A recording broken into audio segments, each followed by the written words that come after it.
Hi, this is the story of pada Jumat 21 Juni 2024 pukul 20 malam, tidak seperti biasanya, toko perabot rumah tangga di Pasar Kanal Banjir Timur atau KBT Duren Sawit, Jakarta Timur yang dimiliki oleh Bapak Syafrin 55 tahun tutup malam itu. Hal ini membuat heran pria berinisial I yang datang ke toko untuk bekerja. Karena menurut I, biasanya jam buka toko kan sore jam 4 dan tutup jam 23 atau 24 malam.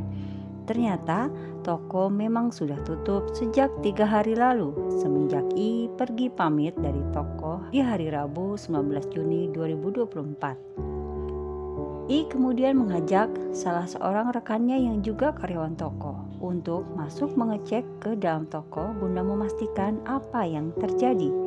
I dan rekannya menggerinda gembok karena saat itu toko terkunci dari luar.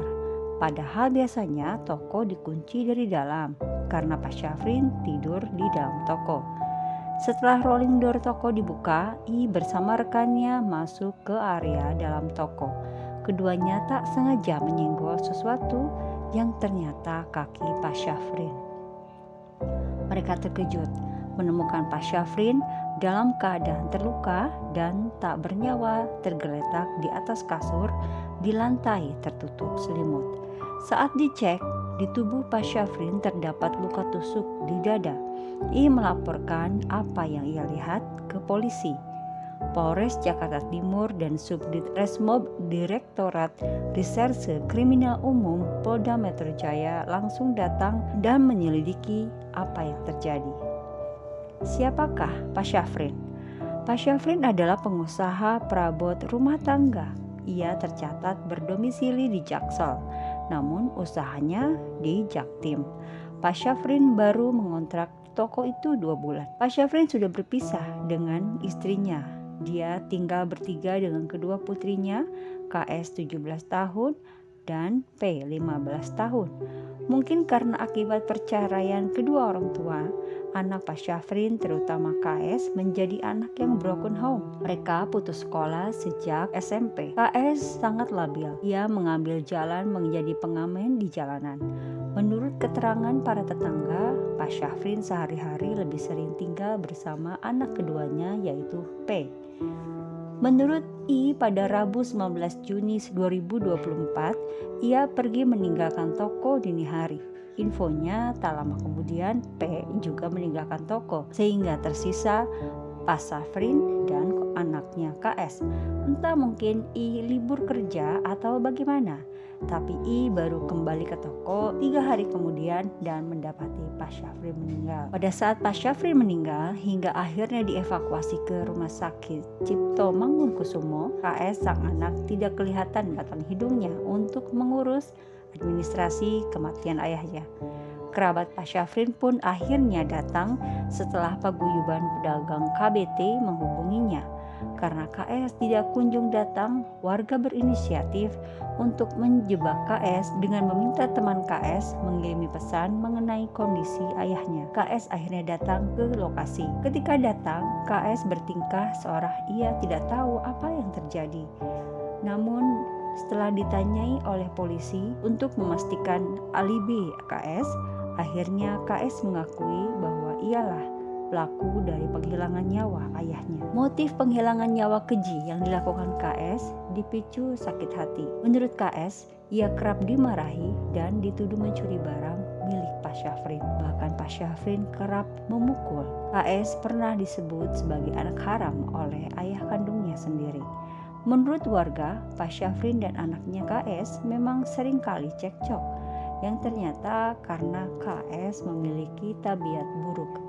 Ia sering ketahuan mengambil uang Pak Syafrin ayahnya dan dalam jumlah yang lumayan banyak. Biasanya kalau sudah ambil uang, ia akan pergi dalam waktu yang lama dan kemudian akan kembali lagi. Sebelum melancarkan aksinya, KS terlebih dahulu memantau kondisi toko korban. Seakan sudah direncanakan, KS sabar menunggu hingga pegawai toko berinisial I pamit pulang pada dini hari 19 Juni 2024. Saat kejadian, adik KS juga keluar meninggalkan toko. Sehingga saat penghilangan nyawa terjadi, hanya ada KS dan ayahnya yang tinggal di toko perabot tersebut. Setelah dirasa aman, saat sang ayah tertidur, KS langsung menghujamkan pisau ke tubuh korban menggunakan pisau dapur. KS menikam ayah kandungnya sebanyak 2 kali pada bagian dada hingga akhirnya meregang nyawa.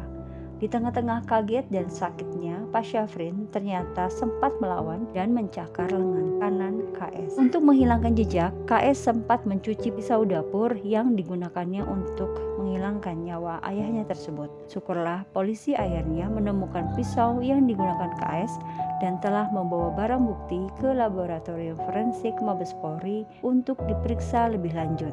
Setelah itu KS pergi membawa kendaraan bermotor milik ayahnya. Pada saat akhirnya KS datang, seperti yang sudah diketahui, ia berpura-pura tidak tahu dan terkejut ketika datang ke lokasi.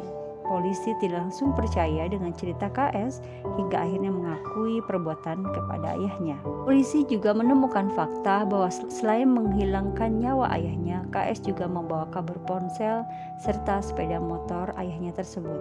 Di hadapan polisi, KS menyebut tidak sengaja membawa kabur ponsel korban karena saat itu ponsel memang tersimpan di dalam jok motor. Semenjak putus sekolah, KS sehari-hari hidup di jalanan berprofesi sebagai pengamen di wilayah Depok, Jawa Barat. KS dan P memang telah putus sekolah sejak bangku SMP. Menurut sang tetangga, KS sempat dituduh mencuri kartu ATM dan buku tabungan milik korban. Hal itulah yang menjadi alasan KS menghabisi nyawa ayahnya. Ketua RW 03 Pondok Bambu, Komarudin, mengungkap gelagat aneh KS sebelum penghilangan nyawa terjadi. Komarudin mengatakan ada warga yang sempat melihat KS 4 kali mondar-mandir ke lokasi kejadian dan ke minimarket tanpa diketahui untuk apa keperluannya.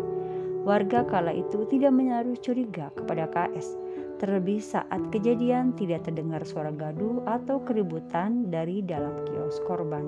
Kendati demikian, Komarudin menyebut karyawan toko kerap melihat percekcokan antara korban dengan KS.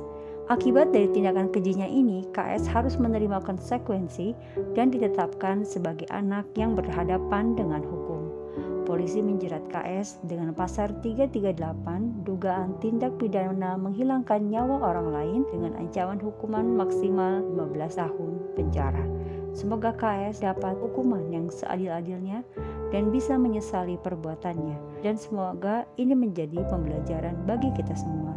Untuk orang tua dapat berperan baik dan sabar sebagai pembimbing dan pengayom anak.